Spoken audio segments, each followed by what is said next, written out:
CH1 शेरदिल अर्जुन। देश की राजधानी दिल्ली शहर। कहते हैं पूरे देश की किस्मत का फैसला इसी शहर में होता है। और कितने ही लोग इस शहर में रोज अपनी किस्मत आजमाने के लिए आते हैं। अर्जुन नाम का एक नौजवान भी इस शहर में आया है, अपनी जिंदगी को एक नए सिरे से शुरू करने के लिए। क्या होगा उसकी किस्मत का फैसला, उसे उड़ने के लिए एक नया आसमान मिलेगा या उसके पंख कुतर कर फेंक दिए जाएंगे। फिलहाल तो वो पिछले 1 महीने से एक नौकरी की तलाश में भटक रहा था। हर बार उसे नाउम्मीद ही हाथ लगती रही, लेकिन अर्जुन इतनी आसानी से हार मान लेने वालों में से नहीं था। हर नेगेटिव रिप्लाई के बाद वो दोगुने जोश से काम की तलाश में जुट जाता है। जो हार मान जाए उसका नाम अर्जुन नहीं होता, उसने अपने आप से कहा। यह एक लाइन उसमें नया जोश जगा देती थी। आज उसे एक जगह इंटरव्यू के लिए जाना था। उसान निकलने से पहले खुद को आईने में देखा और मुस्कुराया। क्लीन शेव चेहरा और नीले रंग की शर्ट। नीली शर्ट पर गाह पड़ते ही एक बार फिर वो पूरा वाकया उसकी नजरों के सामने से गुजर गया। अब तक वो उस हादसे को भुला नहीं पाया था। रोज कोई न कोई बात उसे उस हादसे की याद दिला ही देती थी। वही हादसा जो अनिकेत के साथ हुआ था। अनिकेत और अर्जुन दोनों जिगरी दोस्त थे, एक दूसरे पर जान छिड़कने वाले दोस्त। भाइयों से भी बढ़कर। दोनों का बर्थडे एक ही तारीख को पड़ता था। यह नीली शर्ट उसे अनिकेत की छोटी बहन ने गिफ्ट की थी। उसके बर्थडे पर उसने दोनों को एक जैसी ही नीली शर्ट लाकर दी थी। अर्जुन ने आज इंटरव्यू के लिए वो ही शर्ट पहनी थी और उस शर्ट को देखते ही अर्जुन को अनिकेत की बेतहाशा याद आई। अनिकेत अब इस दुनिया में नहीं था और उन दोनों की प्यारी बहन अनिका इस समय अस्पताल में पड़ी जिंदगी और मौत के बीच झूल रही थी। अर्जुन ने एक लंबी सांस ली, कमरे में ताला लगाया और बाइक को एक जोरदार किक मारकर वो वहां से निकल गया। कुछ ही देर में वो नोएडा के सेक्टर 93 में पहुंच गया। वहां वो एक शानदार बिल्डिंग के सामने खड़ा था। उसने मोबाइल में एक बार फिर एड्रेस चेक किया और बाइक को पार्किंग में लगाकर अंदर चला गया। वेटिंग लाउंज में बहुत से कैंडिडेट्स बैठे हुए थे और जैसे ही अर्जुन ने वहां एंट्री करी, सभी लोग उसके ओर देखने लगे। उस पर्सनालिटी ऐसी थी कि पहल ही नजर में वो कोई बड़ा ऑफिसर दिखाई पड़ रहा था। आते जाते लोग उसे दोबारा पलटकर देख रहे थे, लेकिन जैसे ही उसने रिसेप्शन पर इंटरव्यू के बारे में इंक्वायरी की तो लोग आपस में खुसर फुसर करने लगे।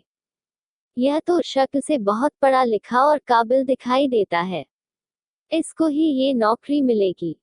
वाकई उसकी पर्सनालिटी और एकेडमिक क्वालिफिकेशन दोनों ही शानदार थे, लेकिन इतना अच्छा रिकॉर्ड होने के बाद भी उसके 5 सालों का गैप उसके रास्ते में रोड़ा बनकर खड़ा था।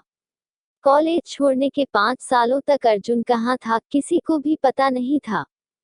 किसी अच्छी पोस्ट के लिए उसके पास एक्सपीरियंस होना जरूरी था और अर्जुन के पास जिस काम का एक्सपीरियंस था वो किसी को बता नहीं सकता था।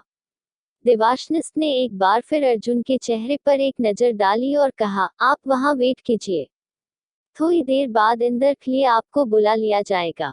अर्जुन जाकर एक सोफे पर बैठ गया।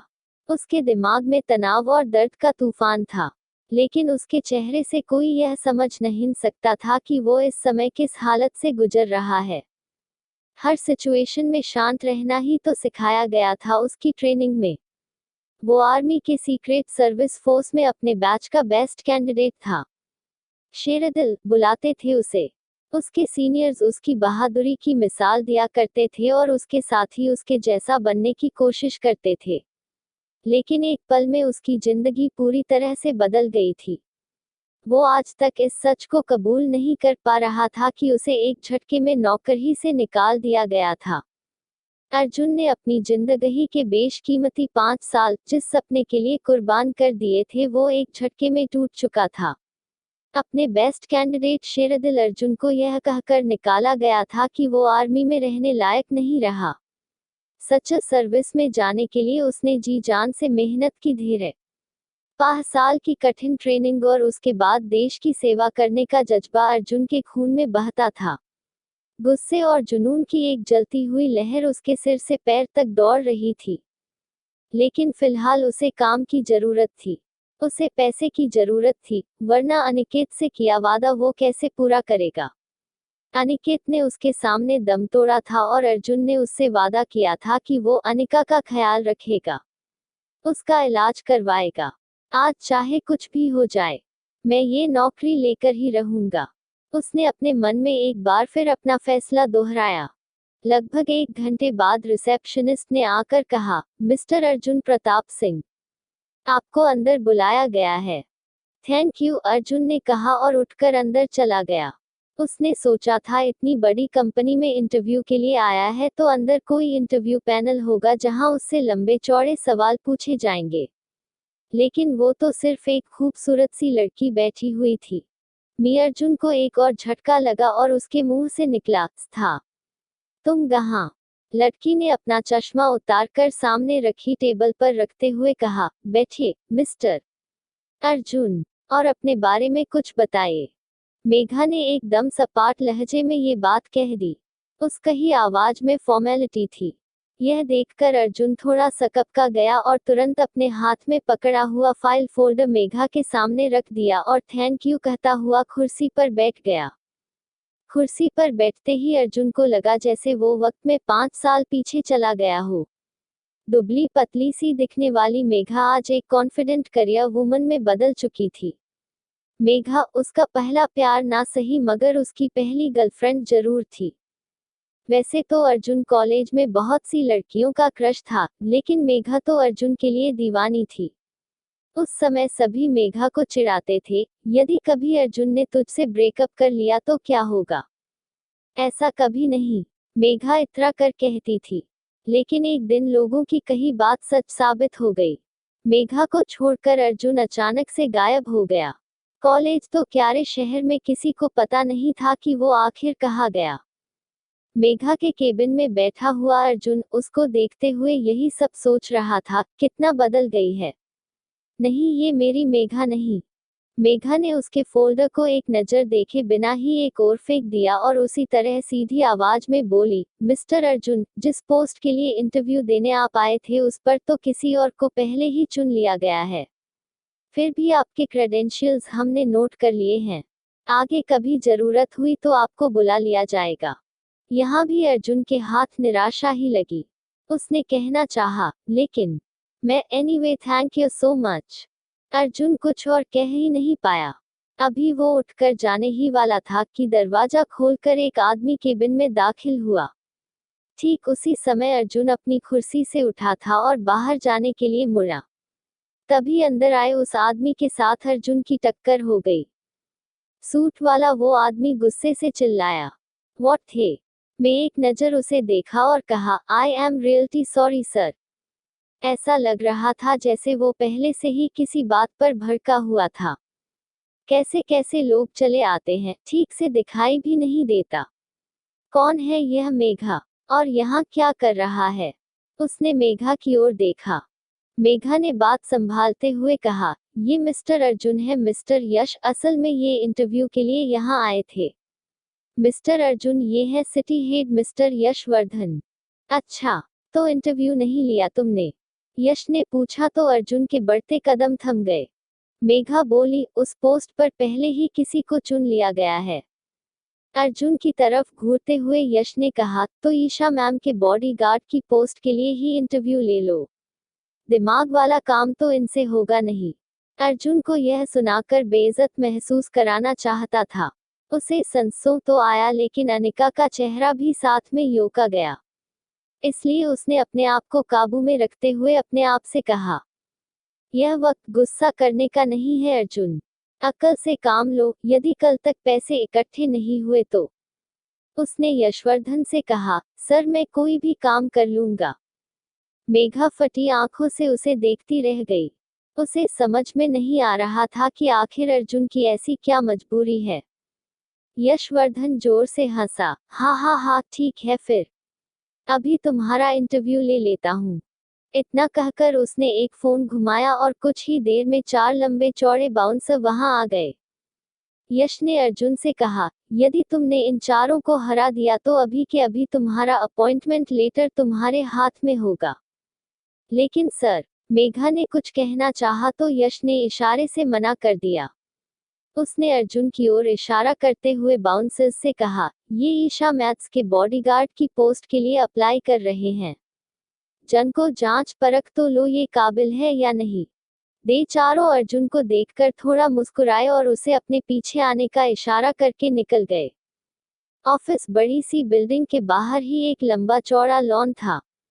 बाउंसर्स के साथ अर्जुन को जाते देख बहुत से एम्प्लॉइज वो ही इकट्ठे हो गए। किसी को समझ में नहीं आया कि अचानक क्या हुआ और ये लोग अर्जुन को लेकर क्यों जा रहे हैं। बाहर आते ही यश ने एक इशारा किया, शुरू करो इंटरव्यू। जैसे ही एक बाउंसर अर्जुन की ओर बढ़ा, वो भड़का। अगले ही पल वो घास पर लेट रहा था और उसकी नाक से खून बह रहा था। कोई देख भी नहीं पाया कि अर्जुन ने कब उस पर हमला कर दिया। वो तो अब भी अपनी जगह पर खड़ा खड़ा मुस्कुरा रहा था। यह देखकर यश बौखला गया। अब की बार उसने 2 उंगलियों से इशारा किया। थोड़े सा एक साथ अर्जुन की ओर बढ़े और आधे मिनट से भी कम समय में उनका भी वही हाल हुआ था। लेकिन वे तीनों जल्दी उठ खड़े हुए और अब की बार मिलकर अर्जुन पर हमला किया। 4 लंबे चौड़े बाउंसर अर्जुन के सामने 1 मिनट भी नहीं टिक सके। अर्जुन के शरीर में गजब की चुस्ती और फुर्ती थी। उसका एक एक मूव देखने लायक था। सब दांतों तले उंगलियां दबाए अर्जुन को देख रहे थे। चारों बाउंसर्स को हराकर अर्जुन ने यश की तरफ देखा। यश ने झुंझलाहट में उसने अपना कोट उतारकर जमीन पर दे मारा। अर्जुन ने बड़े आराम से उस कोट को उठाया और हाथ से धूल झाड़ते हुए यश की ओर बढ़ाया और बोला, मेरा अपॉइंटमेंट लेटर सर। उसके होठों पर एक टेढ़ी स्माइल थी। यश ने मेघा की ओर इशारा किया और वो वहां से जाने लगा, तो अर्जुन ने कहा, मुझे आपसे कुछ और भी डिस्कस करना था। यश झुंझलाया, जल्दी बोलो। तभी मेघा बोल पड़ी, अंदर चलकर बात करते हैं सर। और सब एक बार फिर मेघा के केबिन में आ चुके थे।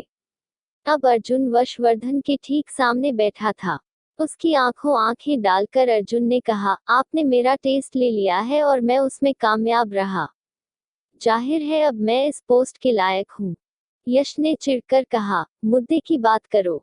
अर्जुन मुस्कुराया, मुद्दे की बात यह है सर कि अपनी सैलरी मैं खुद डिसाइड करता हूँ।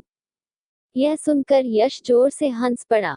यश ने मेघा से कहा, देख रही हो मेघा, कुछ देर पहले तक यह आदमी कोई भी काम करने के लिए तैयार था और अब खैर मैं शर्त हार चुका हूँ, तो आज का दिन तुम अपने लिए लकी मान लो। बोलो, क्या है तुम्हारी ही डिमांड?